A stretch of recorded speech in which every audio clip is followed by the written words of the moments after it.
To understand the truth about the Spanish Inquisition, we have to look back many years in Spanish history, specifically over 750 years from the time the Inquisition was founded in the year 1480.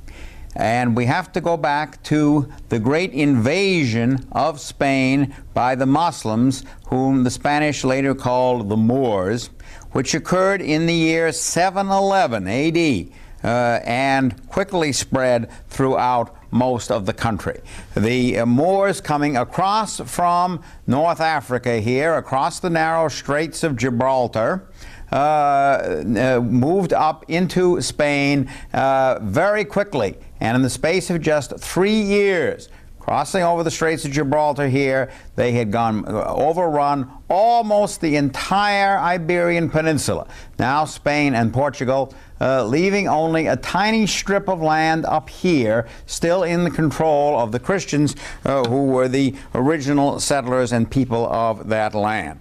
And it seemed indeed that the whole of Spain was sure to be conquered, because the little tiny area up in the north was so small, so underpopulated, that it seemed like it had no chance. But there was elected as the king of Spain up in that little northern area a man named Pelayo, and he fought a battle at a place called Covadonga against the Muslims and unexpectedly defeated them. Though it was a relatively small army sent against him, still it meant that his small area up here in the north remained free. And this became the nucleus for the spreading, the regaining of Christian control of more and more of their homeland of Spain. The great, long continued struggle known in Spanish history as the Reconquest, because the objective was always the reconquest of the whole country, even though at the beginning they had only this little tiny strip of the mountains up here. And gradually, over the decades and the centuries, they spread to the south, reconquering, regaining more and more of their homeland. This area here, moving on down into this region, over here, gradually spreading until by the year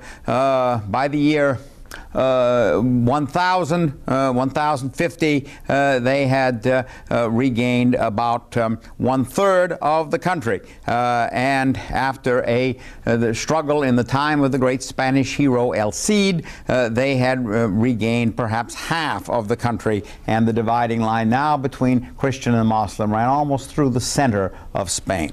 So this was the longest war in the history of the world, the War of the Reconquest. They didn't, of course, fight all the time. There were periods of truce and periods of peace, but neither side ever accepted the right of the other to exist. The Muslims still were determined, if they could, to conquer all of Spain. The native Spanish Christians were determined to drive them out of all of Spain.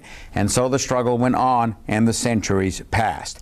And by the 1200s, the Christians had gotten all the way down to the southern part of Spain. They didn't reconquer all of it, but they gained control of the region around Sevilla and Cordoba here, and reached the sea here. And so they were now in possession of about 85% of the territory of Spain.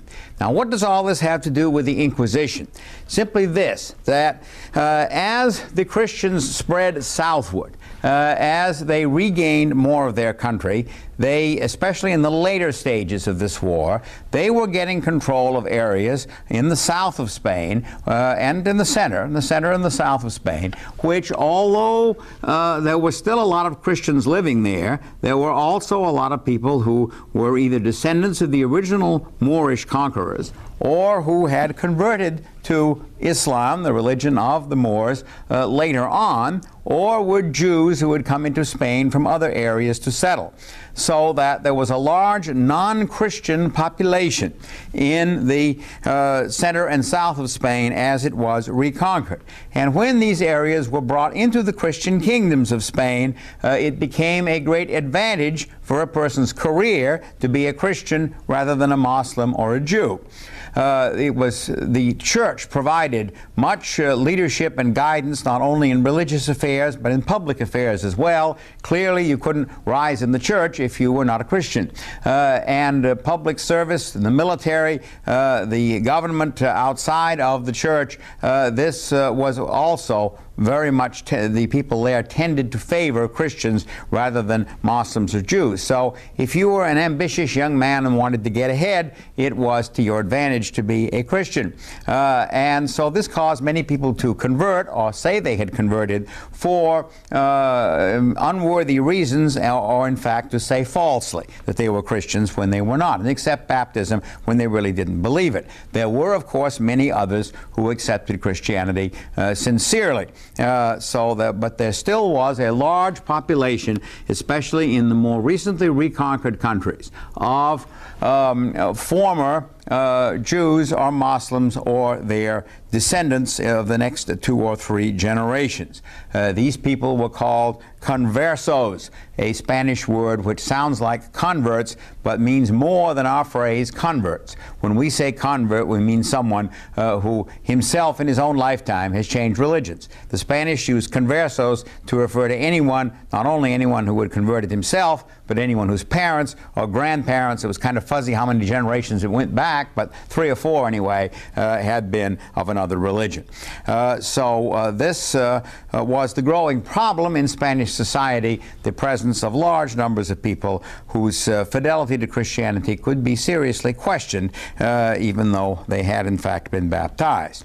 And that was the situation that existed by the time the great Queen Isabel became the ruler of Spain, or of Castile, and eventually Castile and Aragon were united beginning in 1474 when she was crowned. She had a large population within her domains who were known as conversos. Now, that is one part of the situation that led to the founding of the Spanish Inquisition. The other relates to the rise of the Turkish Empire. The Ottoman Turks had become a significant factor in the Eastern Mediterranean by the middle of 1300s. They had steadily increased in power, made substantial conquests in Eastern Europe, and in the year 1453, when Queen Isabel was 2 years old, they had taken control of what had once been the largest city in the world, was still a very large and wealthy city, Constantinople, ancient capital of the Eastern Roman Empire. This was seized by the Turks in 1453, and they made it their capital under the name of Istanbul, a name it still bears today. And so they became a formidable force now, both at land and on the sea. And their power continued to grow over the next 30 years. The same Turkish Sultan, Mohammed the Conqueror, as he was called, who had seized Constantinople in 1453, was now carrying on warfare in the Mediterranean. He had a large navy and launched it against various Christian ports. In the summer of the year 1480, the Muslim Turks launched a powerful military expedition against southern Italy. They assaulted the Italian city of Otranto, taking it by surprise and storming it. 22,000 of Otranto's people fell into the hands of the Turks. 12,000 were killed, many after refusing offers to spare their lives if they converted to Islam. The rest were sold into slavery. The Archbishop of Otranto stood fast at the altar of his cathedral. The Turks sawed him in two after deliberately killing every priest and cleric in the city.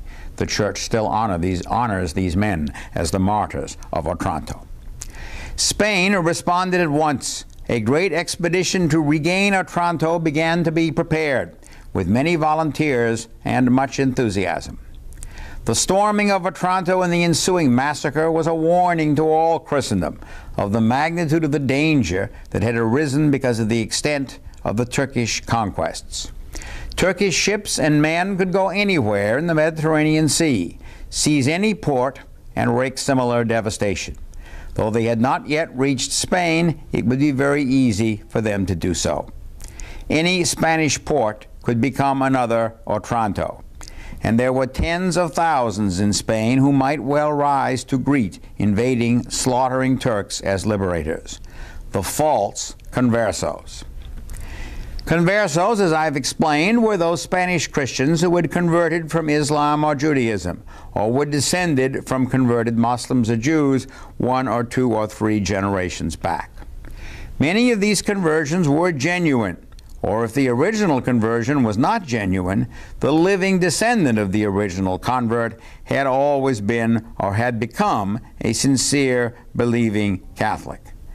But conversions of Muslims or Jews in Spain to Christianity, at least for the preceding century, had often been stimulated by ambition and greed, or by fear, particularly when there was widespread mob violence against non-Christians. That happened increasingly during the century preceding Isabel's coronation, when there was a tremendous decline of law and order in Castile. There were many acts of lawlessness and violence, including mob attacks upon Jews. There is convincing, indeed overwhelming evidence, which even the most critical modern historians have acknowledged, that tens of thousands of false conversos, who did not believe in the Christianity they professed, and by all indications never had believed in it, continued to live secretly by the teachings and rites of their former religion. Many had risen high in society, even in the church. Some were priests who mocked the Mass as they said it. No one can excuse the pogroms, the threats and violence that drove some of these conversos unwillingly into the church. But by no means all of them, and probably only a minority, entered in this way. The rest chose to do so, and there was no one to ascertain what their motives might have been, or those of their descendants. Every false converso in Spain was a potential traitor, a man capable of, and very possibly inclined to, opening the gates to the likes of the Turkish mass killers of Otranto, welcoming the invader into the land to kill his countrymen, and saw bishops in two. And by the same token, every converso, and there were now millions of them, including Queen Isabel's saintly confessor, Hernando de Talavera, her choice as Bishop of Cuenca, Alonso de Burgos, and the husband of her dearest friend, Andres de Cabrera. All of these, and many like them, were open to the suspicion of infidelity and treason, their reputations and careers forever in jeopardy of a false accusation. The Inquisition is the centerpiece of the black legend of Spanish history. Some aspects of its work are undoubtedly very offensive to the modern student, though it is necessary always to keep in mind that regardless of our sensibilities, we live in the bloodiest century in all history, in which millions of victims of Nazi and communist totalitarianism died in almost inconceivable agony, while the sympathizers and appeasers and frightened subjects of each kept silent. But at least the historian has a duty to put the Spanish Inquisition in perspective. It did not engage in mass murder. The contemporary historian Pulgar estimates the total number of those burned to death because of the Inquisition's findings during Isabel's reign as no more than 2,000, an average of about 100 per year. Some 15,000 were found guilty of false profession of Christianity, but were reconciled with the Church in the public ceremony known as the auto de fe, and that means act of faith. That is, of public confession of their error and reconciliation with the faith they had previously rejected. Because on that same occasion, the few, usually those who had been found guilty twice, who were deemed irreconcilable, were burned to death, the term auto de fe has come to mean, for those who know no Spanish, burning at the stake. But the number reconciled was always much larger than the number burned. And the phrase itself does not mean burning at the stake, but act of faith, referring to those who were reconciled. In other words, it was the reconciliation that people focused on and not the burning. But a large majority of those questioned by the Inquisition were completely cleared. Of the 100,000 questioned during Isabel's reign, 85,000 were completely cleared. Later on, in the next century, among those cleared were the famous St. Ignatius of Loyola, founder of the Jesuits, and St. Teresa of Avila, founder of the Reformed Carmelites, and all so-called witches, whose cases were brought before the Inquisition in the next century. For them, the Inquisition was a shield against calumny. The Inquisition had no jurisdiction over practicing Jews and Muslims, only over professed Christians who in fact were still Jews or Muslims, though concealing it. There were some initial abuses in the Inquisition, but they were eliminated following the appointment of Tomás de Torquemada as Inquisitor General for Castile in 1483. After this, beginning with his leadership, the inquisitorial tribunals were generally very fair. Many Spaniards preferred to have their cases heard before them rather than other courts. Those questioned were not allowed to face their accusers because of the danger of blood feuds and revenge seeking if their identity were known. But no one could be confined by the Inquisition, even briefly, without the prior testimony of 3 witnesses against him. And the first thing done when a man was called before the Inquisition was to ask him to make a list of all his personal enemies, whose testimony was then immediately thrown out. No anonymous testimony or denunciation was permitted. The accused had a defense attorney, often 2, though these were assigned by the Inquisition. The Inquisition did sometimes use torture in questioning witnesses against whom there was strong evidence but who refused to admit any of it. Torture was never used in more than a minority of cases, and even more rarely during Isabel's reign and Torquemada's period as the head of the Inquisition.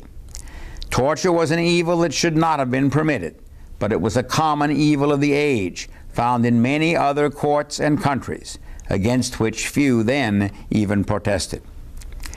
The Inquisition was a church court because by Catholic belief, only the church has the right to decide whether a man is or is not a Christian. That's what the Inquisition was deciding. Only the church can do that.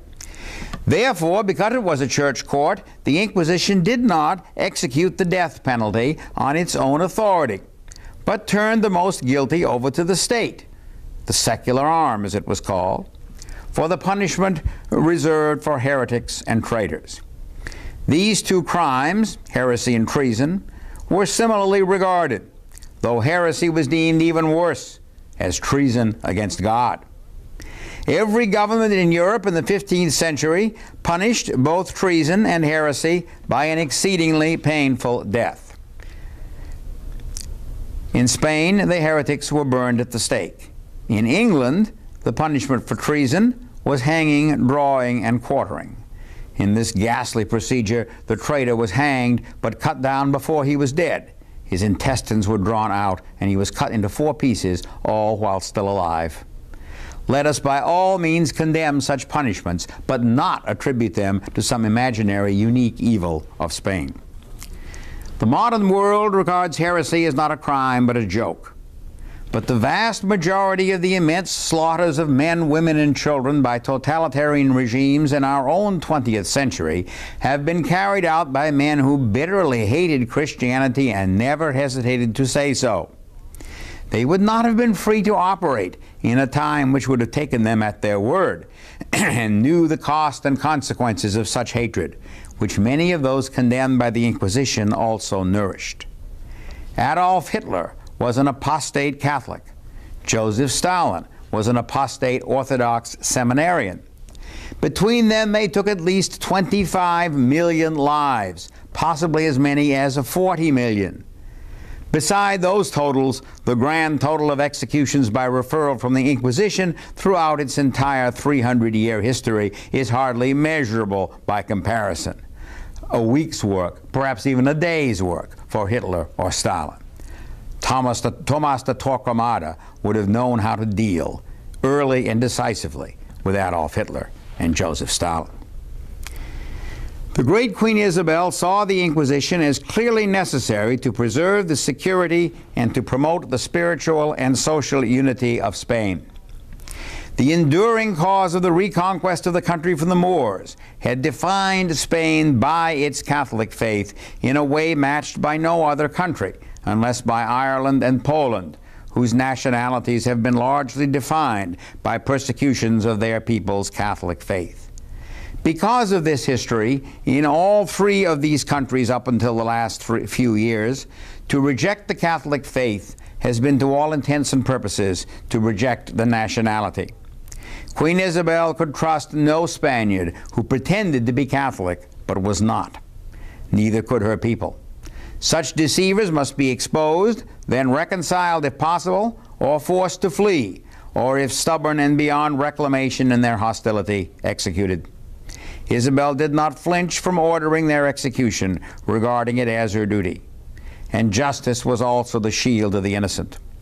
Those falsely accused of hidden heresy, of not being genuine Christians, deserved and would receive full vindication from a court uniquely competent to determine whether such accusations were true, whose judgments were accepted as definitive by the great majority of the nation.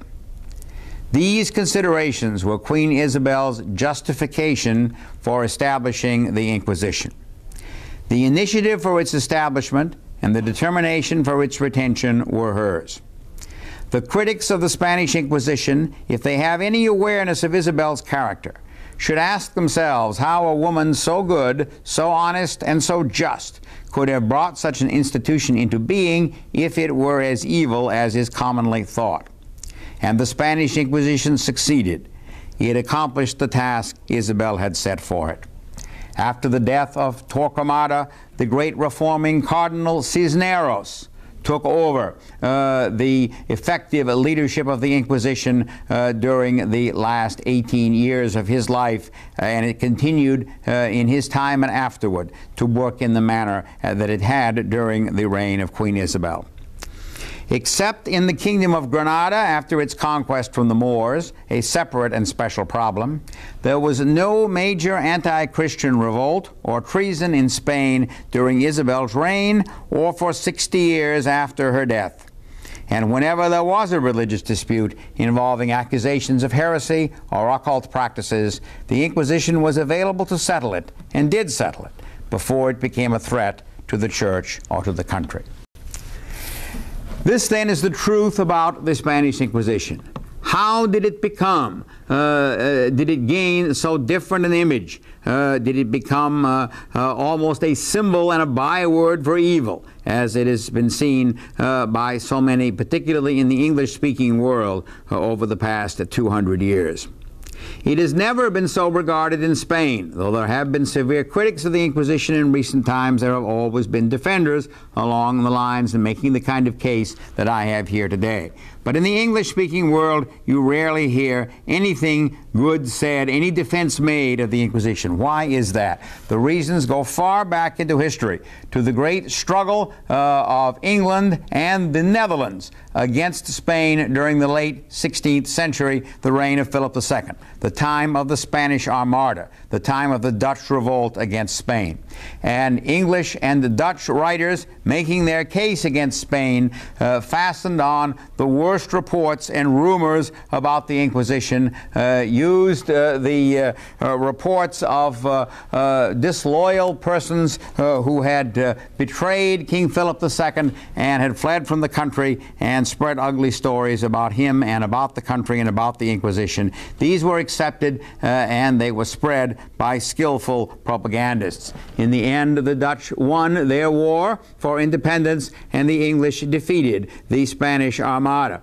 And therefore they were able to maintain and extend their propaganda war against Spain.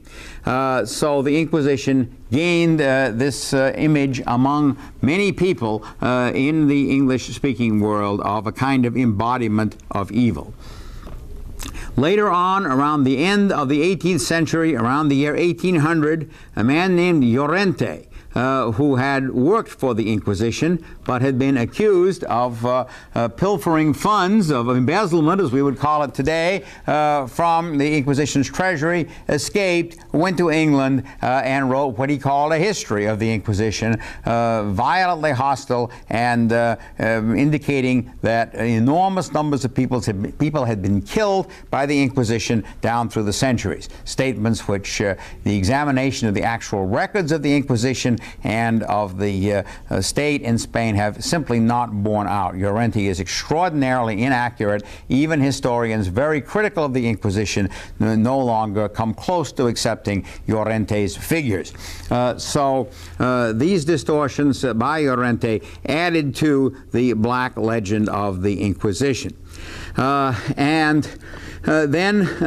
given the existence of that, you had during the 19th century some widely read works of literature which fastened upon people's minds the image of the Inquisition as a kind of incarnation of evil. The most famous was the short story by Edgar Allan Poe entitled The Pit and the Pendulum, which describes in unforgettable fashion the Spanish inquisitors torturing someone by tying him below a pendulum with a sword on the end of it that keeps swinging lower and lower and lower until it's going to cut him in two, and in that way terrifying him into making his confession. Now, torture is a terrible thing. It should not have been done by the Inquisition, but it was rarely done, and it was certainly never done in that way. Edgar Allan Poe based his story purely on his own somewhat diseased imagination rather than any kind of historical research. Then the famous Russian writer Dostoevsky also wrote a novel about a grand inquisitor, similarly without any real historical foundation, but which had a great deal of influence. So the aspects of the Inquisition which certainly are open to criticism, which we cannot accept today, the use of torture and the burning at the stake of those found twice guilty of false profession of Christianity. This is all most people know about the Inquisition, whereas in fact it deserves to be judged on its the totality of its nature and its effect in Spain, and the fact that torture and a very painful execution were used is not, as I said earlier, unique to the Inquisition. This was characteristic of the way that penalties were inflicted and the way that questioning was conducted, sometimes in most European countries of the age. Some ages are more sensitive to certain moral evils than others. We live in an age where the very thought of torture and burning at the stake are horrible. We shrink from them. We wonder how any person could possibly have done this. And yet we live in an age where 1.5 million unborn innocent babies are torn from their mothers' wombs and killed every year, and we think nothing of it. A century or 2 or 5 from now, people will say, how could they have stood by and allowed this to happen? So we have these immoral insensitivities in every age, but that's not what the Inquisition should be judged on. It should be judged on the basic fairness of its procedures, the number of people that it protected and cleared, like St. Ignatius and St. Teresa, the troubles that it spared Spain, and the very real dangers that it rooted out. An overall balanced picture of the Inquisition, taking all of these matters into account, is the only way to give it a proper historical judgment and to do justice to not only the men who worked for, as they understood it, the good of the faith, but to Queen Isabel, the great and holy queen who founded the Inquisition, and surely would never have done so had it been the evil monster that is represented in legend.